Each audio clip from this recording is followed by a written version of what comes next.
tentang monumen di Johor tentang serangan umum Paciran itu gimana Pak? Ya, menurut cerita dari bapak-bapak yang mengalami ketika itu, ya termasuk tentara-tentara yang ada di Paciran ini betul-betul terjadi atau perang berhadapan langsung dengan pasukan-pasukan Belanda. Nah, perjuangan itu banyak memakan korban, baik dari pihak kita, dari bangsa Indonesia yang ada di Paciran ini, para perwira banyak yang meninggal. Begitu juga orang-orang Belanda pun juga ada yang mati. Perjuangan-perjuangan yang dilakukan itu dipimpin oleh orang-orang yang ketika itu sudah menjabat sebagai komandan. Di antaranya ada Pak Amiruddin, orang yang terkenal juga sebagai pejuang, Bapak Kiai Ilyas, lalu Bapak Abdul Jalal, lalu Pak Slamet Wardoyo, dan Pak Sukartio. Ini adalah orang-orang yang sebagai di garis depan pada masa itu. Jadi mereka berjuang ini sudah rela mengorbankan jiwa raganya untuk mencapai Indonesia merdeka. Jadi pada waktu itu di Paciran ini juga diduduki oleh tentara-tentara Belanda. Bahkan ada posnya yang dulu pernah dipakai untuk kantor polisi, itu dulu ditempati oleh orang-orang Belanda sebagai pos komando, kira-kira begitu ya. Perjuangan fisik di Johor dan di Paciran ini memang secara keseluruhannya ini mungkin disebabkan karena adanya informasi yang tidak pas. Jadi informasi dari satu kepada yang lain ini tidak tepat.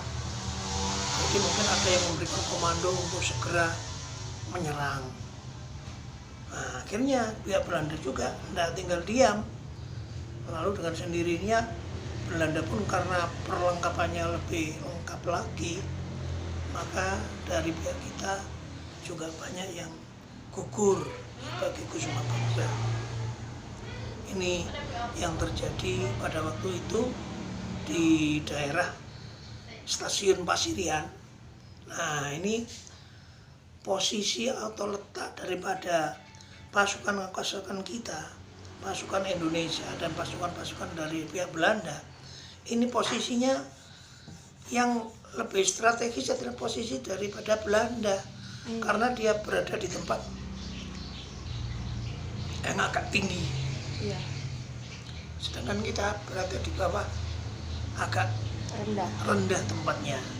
Otomatis dalam hal ini ya lebih enak yang ada di tempat yang tinggi. Sedangkan pasukan kita berada di tempat yang lebih rendah.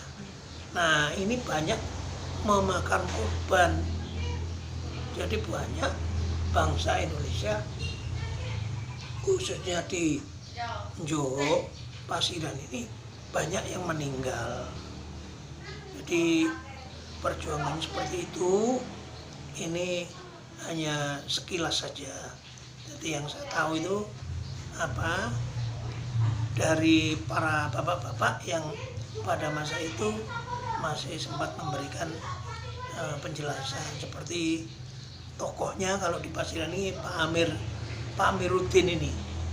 Pak Amiruddin ini sebagai komandan dulu. Ini yang orang terkenal, jadi orang-orang terkenal yang ada di garis depan. Ada Bapak Kiai Ilyas, itu pun juga adalah seorang kiai tapi juga pejuang, karena sikonnya pada waktu itu memang tidak pandang. Artinya semua bangsa Indonesia merasa terpanggil untuk berjuang melawan penjajah Belanda yang kebetulan berada di Pasirian, termasuk Bapak Abdul Jalal. Ini rumahnya di Kalibendo ini, namun sekarang dia sudah wafat. Lalu Pak Slamet Wardoyo, kemudian termasuk Pak Supartio. Ini adalah orang-orang yang berada di garis depan pada masa perjuangan saat pendudukan Belanda ketika ada di Pasirian. Jadi dengan adanya perang-perang yang dia lakukan ini, ya memang saya mendengar adanya informasi yang kurang tepat. Jadi informasinya itu didengar oleh beberapa atasan ini kok ada yang tidak sama begitu. Mestinya orang nyerang itu kan harus kompak. Ya. Kalau ada salah satu yang mendahului, maka celakalah sudah yang lain. Jadi misalnya saja mendahului dengan adanya tembakan, Ya. otomatis orang Belanda mencari di mana sumber tembakan. Sedangkan kita hanya punya senjata ya seperti itu, masih katakan sederhana. Sedangkan orang-orang Belanda sudah punya tank, jadi dia ya orang-orang kita ya ditembaki di dalam tank saja sudah banyak yang meninggal akhirnya. Nah ini salah satu daripada kekurangan informasi yang katanya kurang jelas. Terjadi miskomunikasi begitu ya, Pak? Miskomunikasi, betul seperti itu. Jadi mestinya ditentukan, misalnya direncanakan serangan dimulai jam 4 lah, ini informasinya tidak sama, ada yang mendahului, ada yang agak tengah, ada yang betul-betul. Nah ini akibatnya ya seperti yang terjadi di Pasirian ini seperti itu. Jadi mereka banyak yang gugur sebagai pahlawan. Itu sedikit tentang perjuangan masyarakat atau tentara ketika ada pendudukan Belanda di Pasirian, tepatnya di daerah stasiun Pasirian yang sekarang ini. Tempatnya di situ. Jadi pasukan Belanda berada di tempat yang lebih tinggi, sedangkan kita berada di sawah yang begitu terbuka.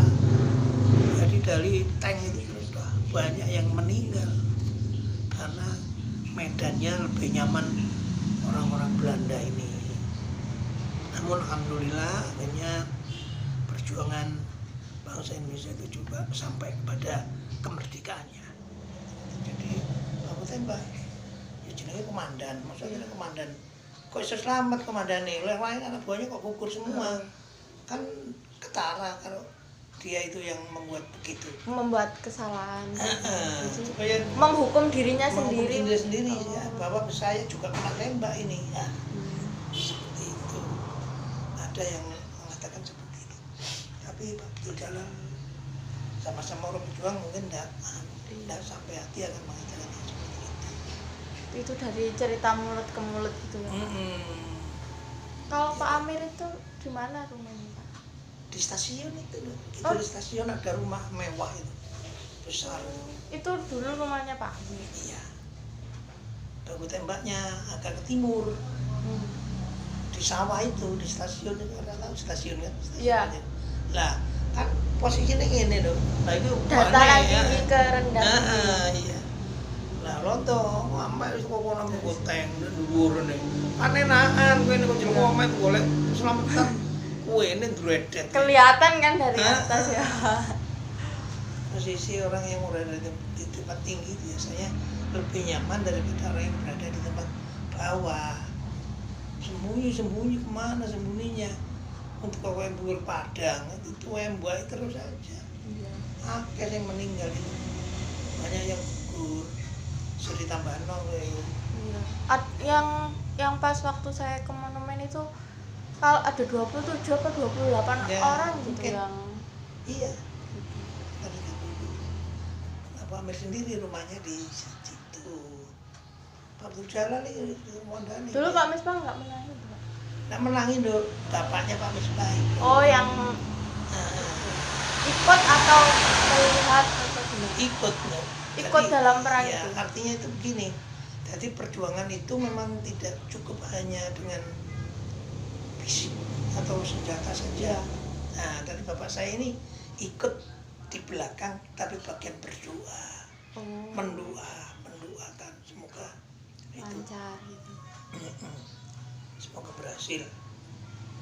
Itu cerita yang saya dengar pada waktu itu. Kalau Pak Jalal lagi ceritanya ada yang berbeda. Gimana Pak? Jadi begini, ketika masih ini suasana masih kacau itu, Iya. pasukan Belanda ini akan pergi ke Malang. Mau menyerang Malang gitu atau? Ya pokoknya mau keluar ke Malang. Iya. Mungkin apa mau membawa pasukan dari sana atau bagaimana, tidak tahu. Nah, begitu ini kan ada mata-mata juga ya, tentara kita ada yang jadi mata-mata menyelidiki. Orang Indonesia itu. Orang Indonesia mestinya mengetahui bagaimana maunya dia, kan begitu.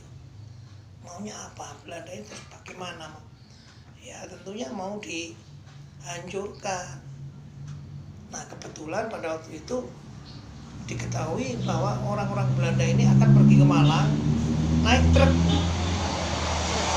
Sebenarnya truk yang kuat itu angkat ke sana. Ketika nyampe di daerah sekitar Jarit, itu ini pasukan kita ini melakukan penembakan, bukan penyerangan, penembakan supaya dia balik gitu. Kenapa Pak? Ya supaya tidak lanjut. Oh, tidak lanjut ke Malang. Ganggu katakan Oh gitu. ya. Nah, ternyata bener, dia balik. Begitu balik, itulah terjadi baku tembak. Pak Jalal tapi yang cerita. Oh, itu menurut Pak Jalal. Ya, versinya Pak Jalal. Wah, ditembak-menembak juga banyak dari orang-orang Belanda yang meninggal, ceritanya begitu. Di antaranya itu ceritanya seperti itu yang saya ambil dari Pak Jalal itu. Jadi begitu mendengar tembakan, dia balik langsung sudah terjadi baku tembak itu. Yang senjatai si senjata Doppler itu. Apa itu Pak? Dia masih ngokang itu. Kayak senapan angin gitu kan? Ya enggak. Apa? Ya sih, mari ceklek, baru masuk pelurunya disentil, der, ceklek lagi kan begitu. Lah saya kan enggak, begitu der, langsung dan dulu kan enggak loh, ceklek, ceklek, biar nih. Masih nunggu berapa saat baru bisa nembak? Tidak bisa seperti sekarang ini. Sekarang itu begitu pelatuk dituarin dredet dewe. Tapi enggak celek-dor gitu. Celek-dor. Oh, namanya celek-dor gitu. Iya.